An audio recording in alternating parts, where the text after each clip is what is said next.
Max, congratulations. Welcome to New York.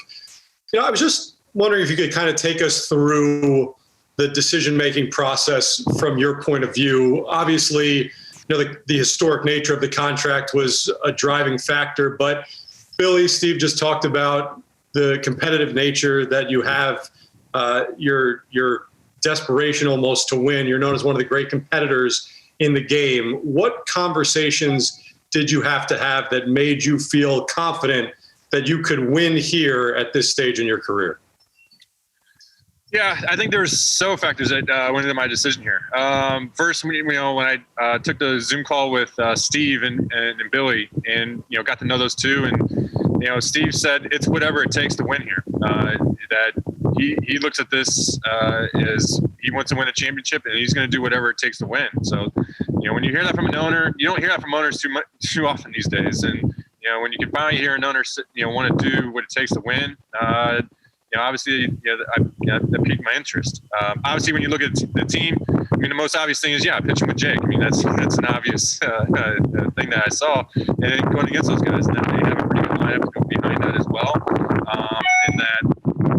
And then additionally, the three moves, and the guy that I kind of know was Eduardo Escobar. Brian Dozier, I played with him on Nats. He was really good buzz with him and raved about how awesome Escobar is. So I don't even know him, but if you're cool by Dozier, you're cool by me. And then honestly, one of the biggest things in this whole calculus of trying to make a decision here was that I live in Jupiter, Florida, and that being able to stay at home and keep my girls are now going to be in school.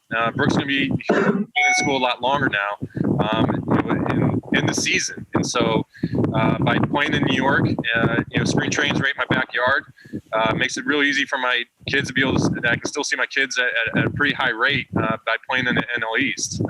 Moving to the West Coast was going to present a real challenge to them. And so at this point in my career, you put all those things together, and that's when I said I'm going to be a New York Met. Thanks. And Steve, I have one for you. You talked a little bit about what this means to the fan base. Just what do you think a move like this signals to the rest of Major League Baseball? Well, I think I'm not sure what they're thinking. I'm concerned about the New York Mets, and I'm concerned about the fan base, and I feel like I made a commitment to them, and I want to deliver on that, and that's what I'm concerned about. Thanks. Tony DeComo, your line is open. Hey, everyone. This question is mostly for Steve, but Max, I think maybe you might have a good perspective on it as well. Steve, whether rightly or wrongly, there was a perception before this signing that maybe free agents were a little hesitant to come here for whatever reason. From your perspective, what does this do to change that? And I guess, Max, from your perspective, how attractive is this, taking your own personal circumstances out of it, how attractive is this in general, a place for free agents now? Well, I guess, I don't know where that narrative came from. We signed 4 free agents in a span of a few days. So whoever, had that thought, I guess they were wrong. Listen, people have their points of views, right? And we're just going to go about our business and, try to, create the best team we can. And I think, we're well on our way to doing that.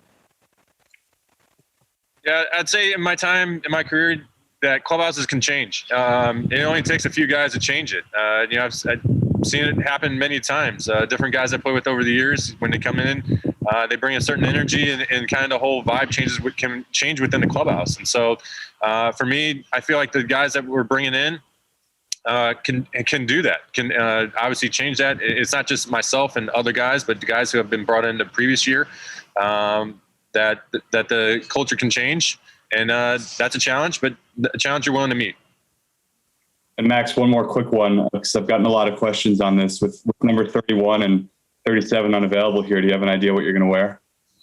I'm still sorting through it. I haven't made a final decision yet, but who knows?